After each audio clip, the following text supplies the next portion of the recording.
মধ্যবিত্তের নীরব সংগ্রাম। রাত গভীর, শহরের নিয়ন আলো হয়তো অনেকের কাছে স্বপ্নের মতো, কিন্তু এই আধারে, এই নীরব গলিতে বসে থাকা এই ছেলেটির চোখে অথবা ওই মেয়েটির নিভে যাওয়া দৃষ্টিতে আপনি কি দেখতে পান? ওরা জানে জীবনটা শুধু রঙিন স্বপ্ন নয়, ওদের কাঁধে চাপিয়ে দেওয়া হয়েছে এক অদৃশ্য বোঝা, এক সংগ্রাম। সেই সংগ্রামটা বেঁচে থাকার, মাথা উঁচু করে দাঁড়ানোর, আর তার একমাত্র অবলম্বন শিক্ষা।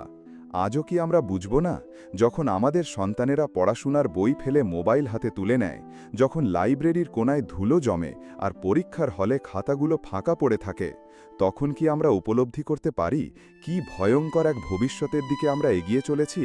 হয়তো আজ মনে হচ্ছে, আরে জীবন তো সহজ, কিন্তু বিশ্বাস করুন, 15 বছর পর এই পৃথিবীই আপনার সন্তানের ফুটবল হয়ে উঠবে। তখন অন্যের দয়া, অন্যের করুণা ভিক্ষা করা ছাড়া আর কিছুই বাকি থাকবে না।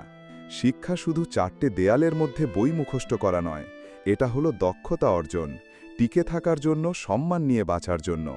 যদি আপনার পূর্বপুরুষ টাটা বিড়লা না হন, তবে উৎসবের আড়ালে আপনার ছাত্র জীবনটা যেন হারিয়ে না যায়।